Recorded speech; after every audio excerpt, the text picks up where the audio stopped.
മൂന്നാമത് Asian youth ഗെയിംസിന് ബഹ്റൈനിൽ സമാപനമായിരിക്കുകയാണ്. 63 സ്വർണവുമായി ചൈനയാണ് മെഡൽ പട്ടികയിൽ ഒന്നാമതെത്തിയത്.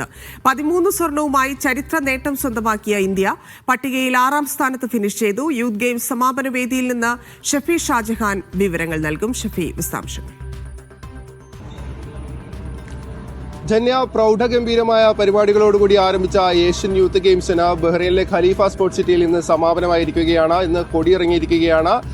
45 രാജ്യങ്ങളിൽ നിന്ന് ഏകദേശം 8000-ഓളം അത്ലറ്റുകളാണ് ബഹ്റൈനിലെത്തി ഏഷ്യൻ യൂത്ത് ഗെയിംസിന്റെ ഭാഗമായത്. ആതിഥേയത്വം കൊണ്ട് ബഹ്റൈനിന്റെ സംഘാടന മികവൊക്കെ എടുത്തു പറയേണ്ടതാണ്.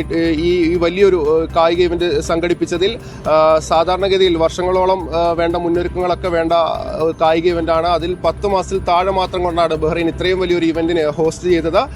ഇനി ഗെയിംസിലേക്ക് വരുമ്പോൾ ചൈനയാണ് 63 സ്വർണവും 49 വെള്ളിയും 35 വെങ്കലവും ഉൾപ്പെടെ 147 മെഡലുമായി ചൈനയാണ് ഒന്നാം സ്ഥാനത്ത് ഫിനിഷ് ചെയ്തിരിക്കുന്നത്. 2-ാം സ്ഥാനത്ത് ഉസ്ബെക്കിസ്ഥാനും 3-ാം സ്ഥാനത്ത് കസക്കിസ്ഥാനുമാണ് ഫിനിഷ് ചെയ്തിരിക്കുന്നത്. ഇന്ത്യയിലേക്ക് വരുമ്പോൾ ഇന്ത്യക്ക് ഏഷ്യൻ യൂത്ത് ഗെയിംസിന്റെ ചരിത്രത്തിലെ തന്നെ എക്കാലത്തെയും മികച്ച മെഡൽ വേട്ട സമ്മാനിച്ച ഗെയിംസ് കൂടിയാണ് ബഹ്റൈനിൽ കഴിഞ്ഞത്.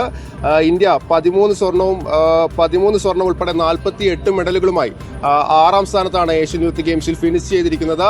ഏഷ്യൻ യൂത്ത് ഗെയിംസിന്റെ ചരിത്രത്തിൽ ആദ്യത്തെ ഏഷ്യൻ യൂത്ത് ഗെയിംസിൽ ഇന്ത്യ 5 സ്വർണം ഉൾപ്പെടെ 11 മെഡലുകളായിരുന്നു ഇന്ത്യക്ക് ഉണ്ടായിരുന്നത്. 2-ാം ഏഷ്യൻ യൂത്ത് ഗെയിംസിലേക്ക് വരുമ്പോൾ അന്ന് ഒളിമ്പിക് ഫ്ലാഗിന് കീഴിൽ മത്സരിച്ച ഇന്ത്യക്ക് 25 മെഡലുകളാണ് സ്വന്തമാക്കാൻ കഴിഞ്ഞത്.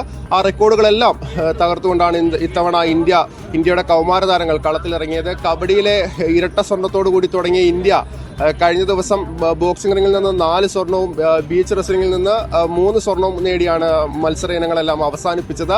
അതുകൊണ്ട് തന്നെ ഇന്ത്യക്ക് എക്കാലവും ഓർത്തിരിക്കാൻ കഴിയുന്ന മനോഹരമായ മെഡൽ വേട്ട സമ്മാനിച്ച യൂത്ത് ഗെയിംസിന് കൂടിയാണ് ബഹ്റൈനിൽ സമാപനമായിരിക്കുന്നത്.